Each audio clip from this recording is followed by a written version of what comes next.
하나님 말씀은 구약성경 욥기 13장 23절에서 25절까지입니다. 같이 한 목소리로 읽겠습니다.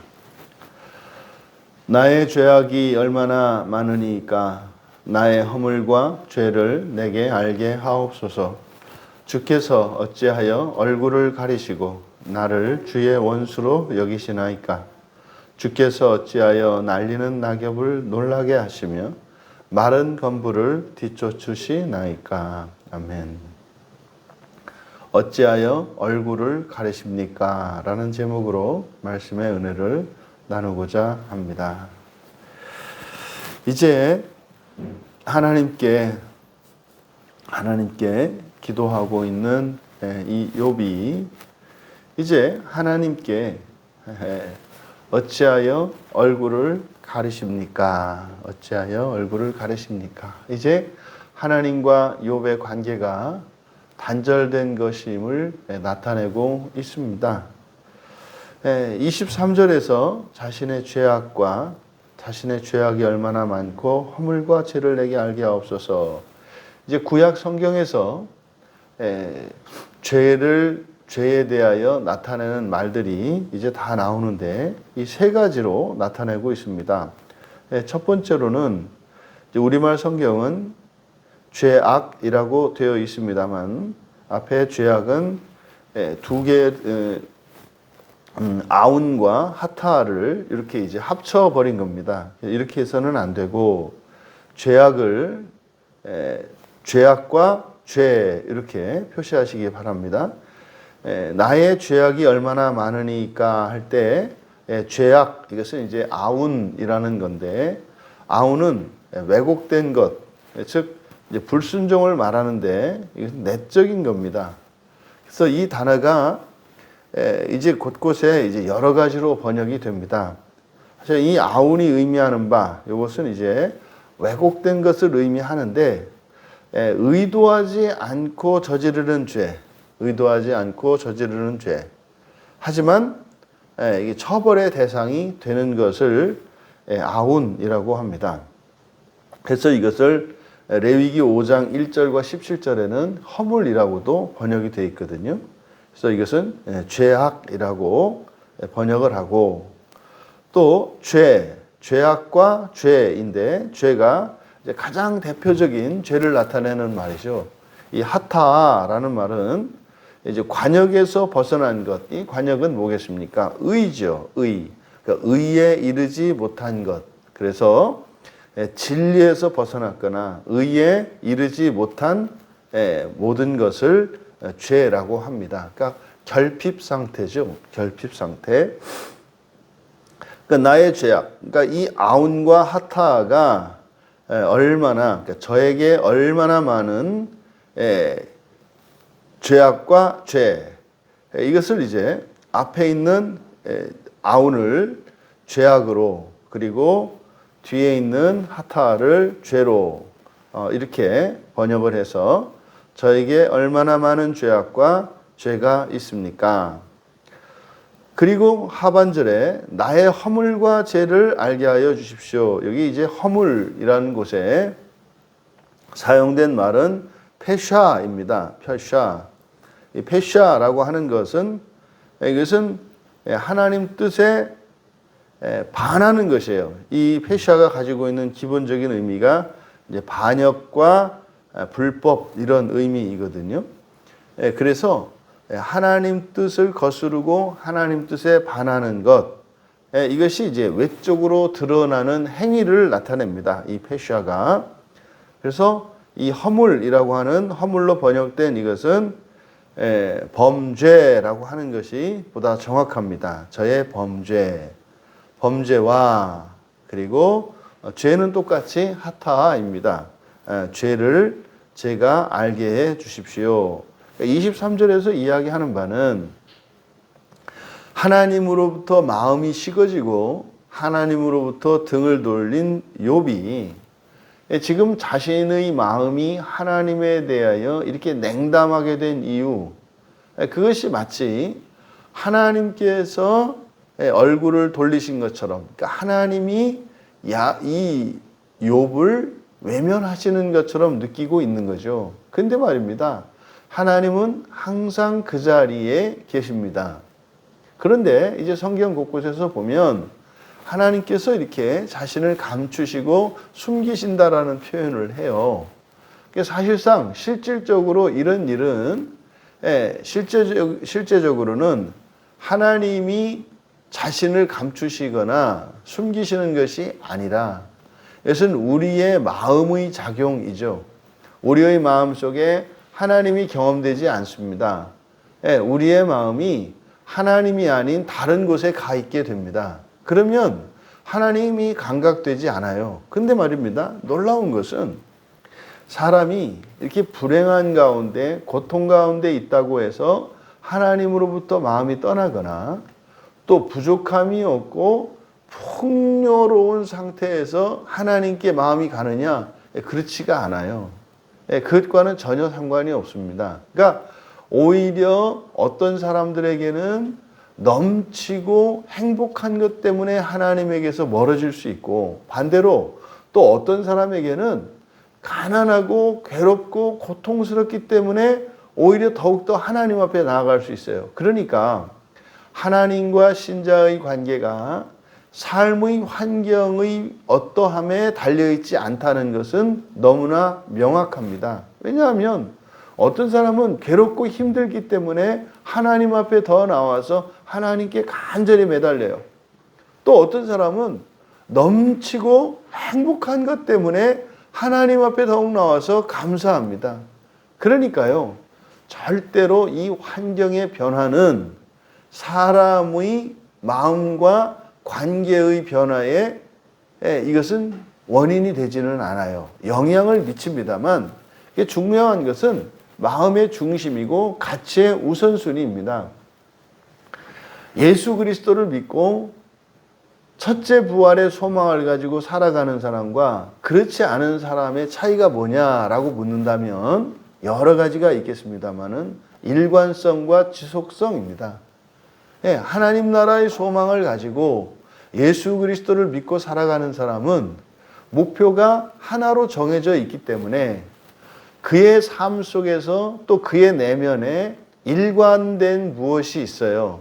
변함이 없는 무엇이 있어요. 그리고요, 지속적이고 일관된 무엇이 있습니다. 하지만 목표가 없는, 다시 말해 영원하고 완전한 목표가 없는 사람들은 지속적이지 못하고 일관적이지 못합니다.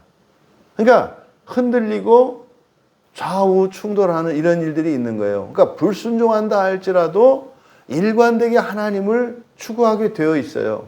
그러니까 우리가 그 부활의 소망 가운데에서도 첫째 부활의 소망을 가지고 살아가고 있는가 그렇지 않은가 우리가 우리의 기억력이 기억할 수 있거든요. 첫째 부활이라는 단어를 기억할 수 있고요. 그것이 의미하는 바 지옥에 들어가지 않고 곧바로 부활하는 것. 그래서 죽음과 동시에 즉시 주님이 계신 낙원에 가게 되는 것. 이렇게 우리가 정리할 수 있습니다. 근데 그것이 과연 나의 믿음이 되었는가 되지 않았는가라고 하는 것은 바로 일관성과 지속성에 달려 있어요.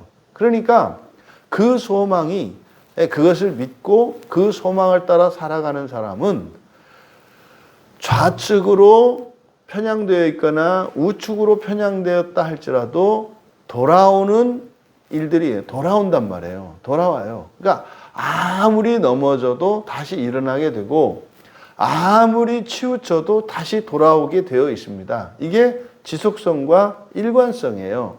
그러면 그 믿음의 정도에 따라서 돌아오는 일들, 다시 말해서 벗어나는 일과 또 주저앉거나 물러나는 이런 일들이 일어날 텐데 그 기간이나 또 빈도가 점점점 줄어드는 거죠. 그래서요, 항상 웃는 낯으로 항상 평안한 마음으로 살아갈 수가 있어요. 환경의 변화와 상관없이 말입니다. 그런데 그 목표가 불분명한 사람들은 목표가 자꾸 보이지 않아요. 그것을 여기서 어찌하여 얼굴을 가리십니까? 라고 이야기를 하는 겁니다. 근데 그것을 23절에서는요, 그 원인이 죄 때문이라는 것을 욥이 알고 있죠. 그러니까 여기에 등장하는 죄들, 아운, 하타, 페샤라고 하는 것은 구약 성경에 등장하는 대표적인 죄의 개념들을 나타내는 말들입니다. 그러니까 우리가 쉽게 이 죄를 어떻게 이해한다고요? 내가 아는 죄, 내가 모르는 죄, 이렇게 우리가 분별을 하고, 또 벗어난 죄, 그리고 모자란 죄가 있다 이 말이죠. 그러니까 내가 가난해요. 가난하니까 일단 뭐 돈이 없는 거 아닙니까? 이것을 성경에서는 죄라고 한단 말이에요. 결핍이라는 의미에서의 죄라고 한다 이 말이에요. 그럼 반대로 돈이 많아요. 많으니까 부족하지 않잖아요. 근데 이거는 그러면 죄가 아니냐? 아니죠. 이것이 하나님 뜻에 벗어나 있으면, 하나님 뜻에 반하면 이것 또한 죄가 된다 이 말이에요. 또 이런 죄라는 것이 내면적인 죄도 있고 겉으로 드러나는 죄도 있어요. 우리의 마음속에서 이런저런 악한 생각들을 일으키고 우리의 거짓 감정과 이런 잘못된 이런 것들이 또 죄란 말이에요. 그리고 겉으로 드러나는 행실로 드러나는 죄가 있는 거죠. 그래서 이 구약 성경에는 이 죄에 대한 그 개념을 우리에게 가르쳐 줍니다. 그러니까 완전함이라고 하는 것이 어떠한 것이어야 하는지를 우리에게 가르쳐 주는 거예요. 그러면 이러한 여러 가지 설명의 여러 가지 개념의 죄들, 이것이 바로 우리들로 하여금 하나님으로부터 등을 돌리게 해서 우리의 일상의 일관성과 지속성이 깨어지고 하나님을 향하여 나아가기 위해서 써야 할 힘과 은혜들을 오히려 죄의 힘을 씀으로써 생명의 길을 가야 할 사람들이 오히려 스스로 망하는 불행의 길을 가게 하는 역할을 하죠. 사실은 전체적으로 보면 이런 죄된 행위, 범죄들이라고 하는 것은 그 사람의 내면과 그 사람의 본성 안에 내재되어 있는 그 죄들의 결과입니다. 그러니까 그 행위 자체가 중요한 것이 아니라 그러한 행위를 할 수밖에 없는 것이 그 사람의 실존인 거예요. 우리가 죄에 대한 바른 태도는 인정하는 겁니다. 그러니까 그 행위나 여기에 집착하거나 환경에 집착하는 것이 아니라 나라고 하는 존재가 나의 실존이 이런 것이구나 라고 자각하고 그것을 인정하는 겁니다. 그리고 그 모습으로 다시 말해서 예전에는 내가 깨닫지 못했던 내가 이보다는 조금 더 나을 것이라고 하는 생각을 가지고 있었다면 깨닫는 그 즉시 지금까지 하나님과 맺어왔던 이런 친밀한 관계가 나의 무엇이 아니라 하나님의 주도로 하나님의 은혜로 하나님의 주권에 의해서 유지되었던 관계인 것을 깨닫고 당연한 것이거나 나의 힘으로 되어진 것이 아니라 그게 하나님의 은혜였다는 것을 깨닫고 감사하는 거예요. 그러니까 이렇게 죄를 깨닫는 과정을 통해서 하나님의 은혜를 깨닫고 감사하게 되고 또 그 하나님의 은혜로 말미암은 것임을 깨닫고 하나님께 이제는 하나님의 은혜가 아닌 나의 힘으로 할 수 있도록 하나님께 새 힘을 구하고 기도하며 나아가는 거예요. 그렇게 하면서 자기 인생에 이미 일어났던 여러 가지 사건과 자기의 일상생활을 통해서 하나님의 은혜가 무엇이며 자신의 실존이 어떠한가를 다시 말해 하나님을 알아가고 자신을 객관적으로 정확히 알아감으로써 하나님이 내가 생각하는 것보다 더 많은 것들을 도와주시고 더 많은 은혜와 사랑 안에 있다는 것을 깨닫는 거예요. 그래서 현실적으로 어떤 변화가 일어나지 않더라도 그리스도인들은 늘 감사하며 감격할 수가 있어요. 왜요? 당연한 것으로 여겼고 내가 한 것으로 여겼던 그것이 현재 그것이 사라져버려요. 이게 무슨 말입니까? 그건 하나님으로부터 오는 게 그러니까 내가 할 수 있는 게 아닌 거죠. 이런 환경이 되고 보니까 할 수 있다고 생각했던 것을 할 수 없게 되잖아요. 근데 과거에 했잖아요. 그럼 이것은 뭐의 결과인 거예요? 하나님의 은혜의 결과인 거예요. 우리가 그냥 교회에 나와서 예배드리는 것, 어떤 사람에게는 그것이 본성적인 변화에 의해서 예배의 자리에 나오는 것일 수 있어요. 어떤 사람에게는 은혜의 결과일 수 있어요. 그 차이가 뭐라고요? 일관성과 지속성이에요. 어떤 일이 있어도 교회에 계속 나와서 예배를 드릴 수 있는 거예요. 그리고 그것이 뭐 이렇게 특별한 일이거나 무슨 결심하고 해야 될 일이 아닌 거예요. 그냥 그렇게 되는 거죠. 이것이 본성적인 일입니다. 이렇게 되기까지에는 많은 단계와 과정을 거치죠. 근데 어느 날 뭐 예배에 나오는 이것이 뭐 내가 대단히 뭐라도 하는 것 같은 생각이 들 때가 있어요. 그때 깨달아야 되는 게 뭐냐면 이게 내가 본성적으로 할 수 있는 게 아니라 하나님의 은혜였구나 라는 것을 깨달아야 하는 거예요. 그 얘기는 뭡니까? 우리가 죄에 잡히거나 죄의 영향력이 강화되면 그 일을 할 수 없다는 거예요. 그래서 우리가 경건의 일상을 가지십시오 라고 말씀을 드리는 이유가 뭡니까? 바로 기준점을 찾기 위한 거예요. 하나님의 은혜로 되어지는 것인지 이것이 하나님께서 나의 본성을 바꾸어 주셔서 내가 할 수 있는 것인지. 그러면은요, 하나님의 은혜로 주시는 것은 나의 삶 속에 또는 나의 내면에 죄가 역사하게 되면 그 일이 버거워지거나 싫어지거나 못하게 되는 겁니다. 근데 본성적인 일은요, 그렇게 되지가 않아요.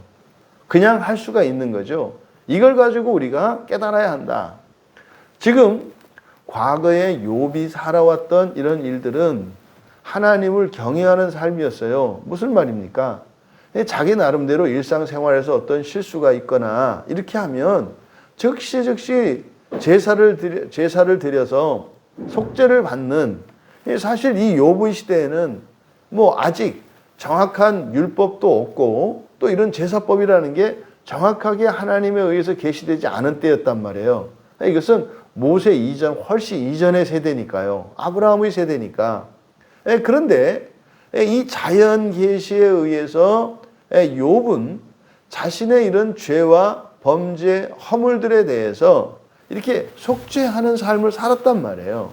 그런데 지금 그가 내가 도대체 무슨 죄악이 그렇게 많고 죄가 그렇게 많으며 또 나의 범죄가, 나의 죄가 뭐가 그렇게 있다고 이렇게 나의 삶 속에 이렇게 고난을 주시는 겁니까? 이렇게 반문을 하고 있지 않습니까? 그 결과 어떻게 해요? 하나님이 얼굴을 가르신다고 생각하는 거예요. 그리고 자신을 주의 원수로 여긴다는 거죠. 그러면요, 하나님과 우리의 관계가 이렇게 하나님이 주님이 되시기도 하고 원수가 되시기도 하는 걸까요? 그렇지 않아요. 여러분, 이것을 곰곰이 생각하셔야 합니다. 가변적인 관계가 있고요, 절대적인 관계가 있어요. 가변적인 관계와 절대적인 관계. 절대적인 관계는요, 관계가 더 우선하는 거예요. 관계가. 이것은 내 감정의 변화나 이 상황의 변화와 상관없이 관계가 더 우선해야 되는 거예요. 무슨 말입니까? 예를 들어서 가족 관계 속에서 부모와 자식이에요. 또 형제와 자매예요. 이거는 변함이 없는 거예요, 여러분. 이거는요, 관계에 의해서 행동하고 생각해야 하는 거예요. 근데 뭐 어떤 이해관계가 때문에 서로 의가 틀어졌어요. 그런 말입니다. 이 이해관계 때문에 의가 틀어졌다는 건 뭐예요? 사실은 감정이 상한 거죠. 감정이 상한 거예요. 이 상한 감정이 관계를 깨버릴 수는 없는 거다 이 말이에요. 왜요? 부모, 형제, 자매라는 것은 절대적 관계이기 때문에 그렇게 깨면 안 되는 거예요. 그런데요, 깰 수 있다고 생각하죠. 이게 지금 현대를 살아가는 현대 그리스도인들의 심각한 문제예요. 이런 개인주의와 자기중심, 이기적인 이런 생각들, 그것이 옳은 것이다라고 하는 잘못된 인식으로 인해서 절대적인 관계가 자신의 감정에 의해서 좌지우지되거든요. 결국은요, 하나님과 사람 사이의 관계를 깨기 위한 거거든요. 그러니까요, 부모님이 아무리 잘못을 하고 아무리 자격이 없는 부모라 하더라도 자식은요, 부모를 원망하거나 미워할 수 없는 거예요. 이게 요즘 사람들에게는 도저히 이해가 안 되는 말이에요.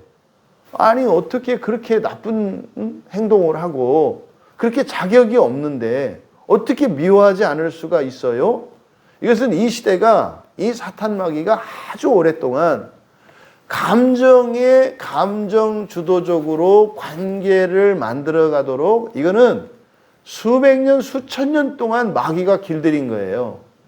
여러분, 천하의 자격이 없는 부모라 하더라도요, 지극한 효자와 그 부모를 존경하는 자식이 있는 거예요. 아무리 훌륭한 부모라 할지라도 부모를 원망하는 자식이 있고요, 그 부모를 미워하는 자식이 있어요. 왜요? 지 마음에 안 든다고. 관계와 감정 사이에서 모든 관계를 그렇게 끌어가야 되겠습니다만, 사람에 따라서 관계가 이렇게 절대적인 관계가 있고 상대적인 관계가 있어요. 절대적인 관계는 감정과 상황을 능가하는 겁니다. 대표적으로 생각을 해보세요. 여러분들이 막역하게 지내는 친한 친구가 있습니까? 그러면은요, 경제적으로 손해를 보거나 또 내 감정을 상하게 한다고 하더라도 친구 관계가 끊어지지 않는 거예요. 섭섭할 뿐이죠. 섭섭할 뿐이죠. 하지만 관계는 끊어지지 않아요. 그런데 어떤 사람들은 자기에게 자기 감정이 상하거나 자기가 어떤 경제적으로 또 이러저러한 어떤 손해를 보게 되면은 관계를 끊어버리는 사람들이 있어요.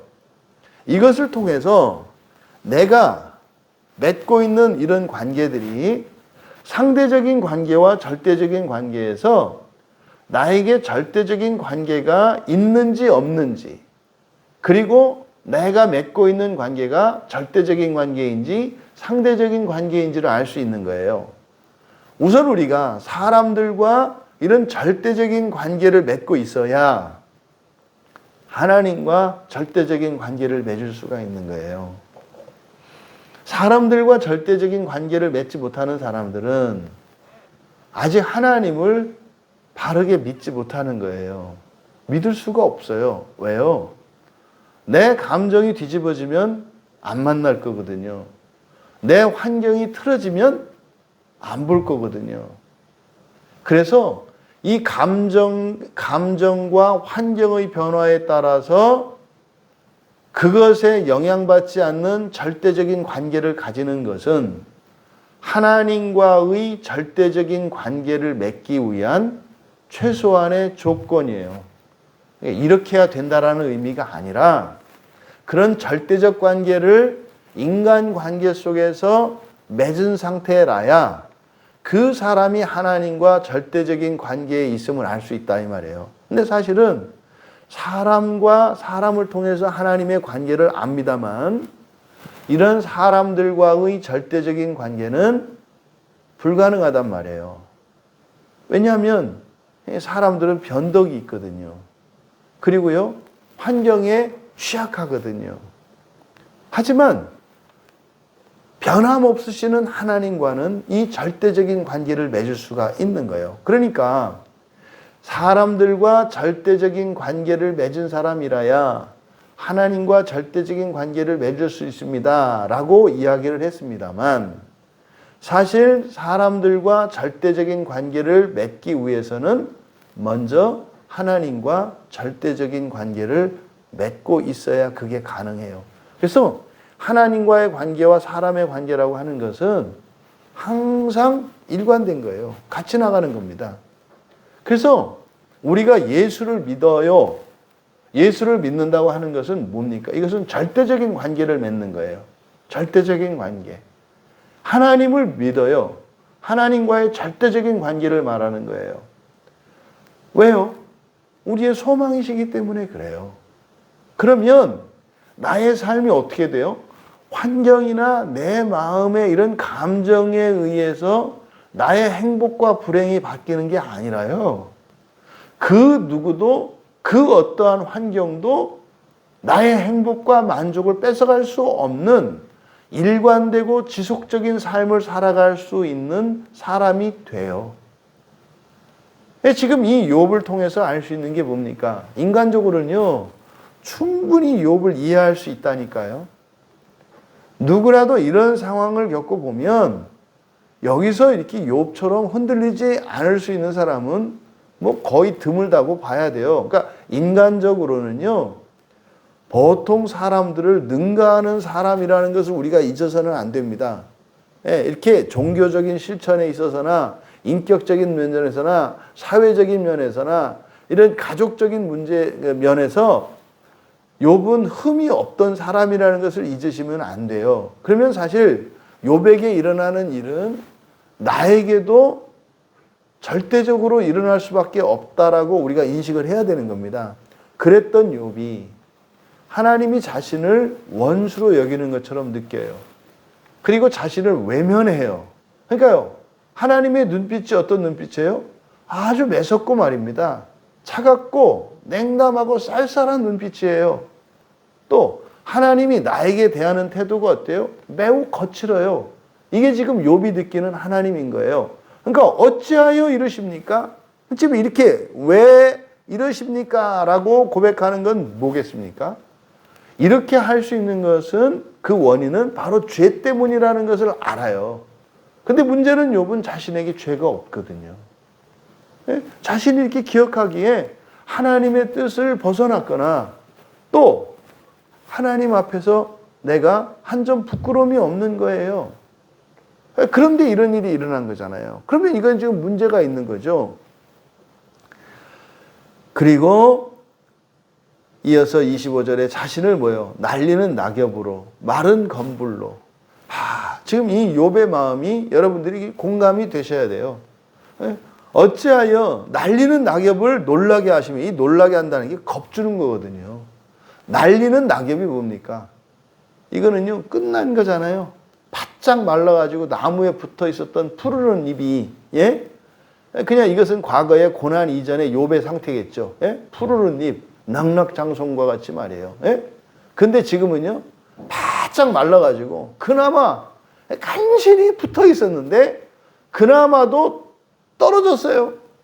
떨어져서 그냥 가벼운 바람에도 풀풀풀 날아다닐 수밖에 없는 낙엽, 무기력하고 힘없는 비참한 자신을 나타내는 말이에요. 날리는 낙엽. 아무런 힘도 없어. 그래서 그냥 이리 쓸리고 저리 쓸리고 갈 수밖에 없어요. 마른 검불, 이 검불 왕개거든요. 이 왕개가 뭡니까? 껍질이잖아요. 벼 껍질이에요. 그러니까 이것도 마찬가지입니다. 그냥 먼지에 불과한 거고 쓸모없는 거 아닙니까? 그냥 내버려 둬도 되는 거 아니에요? 그런데요, 그것을 어떻게 해요? 뒤쫓는데요. 이거는 지금 자신의 상황을, 자신의 상태를 이렇게 날리는 낙엽과 마른 검불에 빗대면서 자신이 얼마나 무력하고 비참한 존재인가를 나타내요.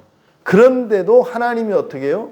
그걸 쫓아와서 밟고 겁주고 날리고 한다 이 말이에요. 여러분, 여기서요, 이런 상황에서 상황을 보고 판단하면 안 돼요. 관계가 우선이라고요. 그러니까 지금 욥이 느끼기에는 이런 일들을 하나님이 하신다고 생각하고 있잖아요. 그러면 이런 일들은 불행한 일입니다.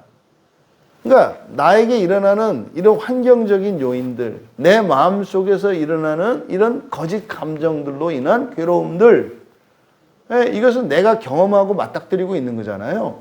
근데 그것보다 더욱 중요한 것은 지금 욥은 이 일을 하나님이 일으키신다고 생각을 해요. 그러면 그냥 하나님이 일으키신다고 생각하든 마귀가 한다고 생각하든 그 영적인 원리를 알게 되면 그럼 하나님이 하신다고 생각을 합시다. 그러면은요, 지금 자신이 경험하고 있는 이 현실, 이 상황과 하나님에 대한 지식 사이에서 이제 시험이 오는 거예요. 보세요. 하나님이 어떤 분이냐에 따라서, 다시 말해서 그 주체가 누구냐에 따라서 이 일의 가치와 의미가 달라지는 거예요. 살인 강도가 말입니다. 나에게 잘 해줘요. 내 마음을 위로해줘요. 나에게 먹을 것을 줘요. 살인 강도가. 왜 그래요? 죽이려고 하는 거예요. 죽이려고 하는 거예요. 근데요, 하나님이 나의 인생에 환난을 주세요. 왜 그러는 거예요? 더 좋게 하시려고 하는 거예요. 여러분, 우리의 육체는 말입니다. 편한 것을 추구하게 돼 있어요. 사탄은 끊임없이 편하고 일시적인 행복으로 우리를 유혹합니다. 야, 이렇게 하면 편하잖아. 야, 이렇게 하면 행복하잖아. 이렇게 하면 기쁘잖아. 다 일시적인 것들이죠. 근데 하나님은 말입니다. 영원한 만족을 위해서 우리를 이끄시거든요. 그러니까 하나님이 하시는 일이 선한 거지, 내 마음이 편하고 내 몸이 편한 것이 좋은 게 아니다 이 말이에요. 그래서 일 자체도 우리가 선한 것과 악한 것으로 우리가 구분할 수 있지만, 그것보다 더욱 중요한 것은 누가 이 일을 일으키는 그 주권자가 누구냐가 중요하다 이 말이에요. 그러면 우리가 예수를 믿는 순간요, 우리 삶 속에서 일어나는 모든 일들에 대한 최종적인 주권은 누구께 있어요? 하나님께 있어요. 그러니까요, 악하고 불행한 것조차도 하나님이 선하고 복된 것으로 바꾸실 수 있다는 사실을 잊으시면 안 돼요. 그런데 이것을 말입니다, 마귀에게 주권을 넘겨줘요. 마귀에게 주권을 넘겨준다는 게 뭘까요? 지금 욥이 뭐라 그래요? 하나님이 자신에게서 얼굴을 가리셨다 그러죠. 이 얘기는 뭡니까? 욥은 일관되게 하나님이라고 이야기합니다만, 사실은 욥의 마음은, 욥의 주권은 지금 누구께로 갔어요? 누구에게 갔어요? 마귀에게 간 거예요. 그러니까 하나님을 원망하고 하나님을 의심하는 순간 그 사람의 인생의 주도권은 마귀에게로 넘어간다고요. 이 상태에서 환경이 바뀐들 그것은 그의 멸망을 향해서 나가는 거예요. 이걸 여러분들이 기억하셔야 합니다. 그러면 하나님이 이렇게 얼굴을 가리시는 일들, 이것이 우리에게 일어날 수 있잖아요. 이런 일들이. 그러면 욥의 이 고백을 통해서 우리가 알 수 있는 게 뭡니까? 이런 모든 일들의 원인은 뭐다? 죄다. 그러니까 우리가 흔히 그런 얘기하잖아요. 불행한 모든 악과 불행의 원인은 죄예요. 죄라고 이야기할 때 이 죄의 개념은 그렇게 단순하지 않다. 지금 욥이 괴로워하고 있고 욥이 아직 깨닫지 못하며 하나님을 오해하는 이유가 뭡니까? 욥이 알고 있는 이 죄관은 인간적인 죄관이죠. 사람의 죄만을 이야기하는 거예요. 그런데 말입니다, 하나님의 아들의 죄는 달라요. 하나님의 아들의 죄, 다시 말해서 인간적인 결핍과 하나님의 아들로서의 결핍이 다르다 이 말이에요. 그러니까 죄는 인간적인 죄가 있고요, 신적인 죄가 있는 거예요. 하나님의 아들로서 부족한 것이 있다 이 말이에요. 지금 욥이 겪고 있는 이 불행은요, 죄로 인한 거 맞습니다. 근데 지금 욥이 이렇게 괴로워하는 이유는 뭐예요?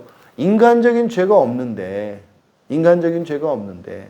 그것 때문에 하나님께서 벌 주신다고 생각을 하기 때문에 억울하다고 생각을 하는 거예요.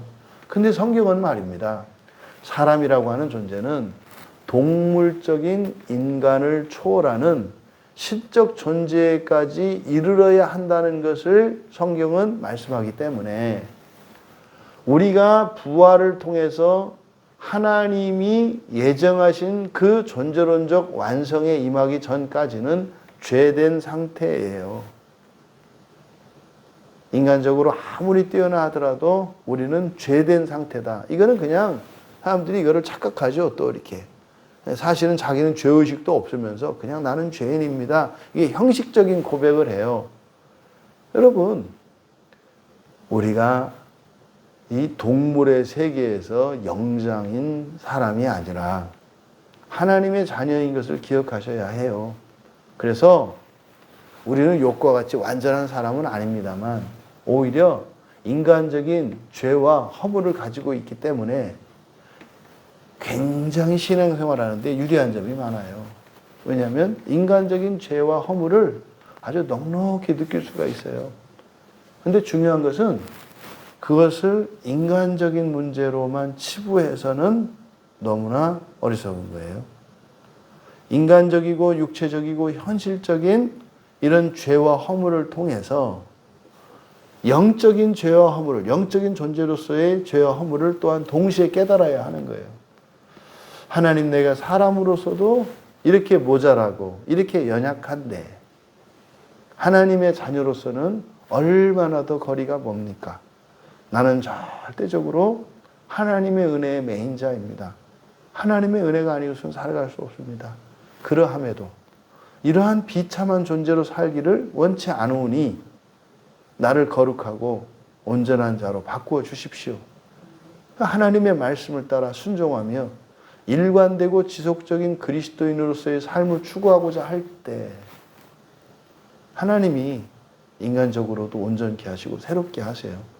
근데 그것이 우리에게 의미가 되는 것이 아니라 그것을 표적으로 삼고 인간적인 완성도를 통해서 내 안에서 일어나는 본성의 변화에 더욱 기뻐하며 감사하며 살아가야 하는 겁니다.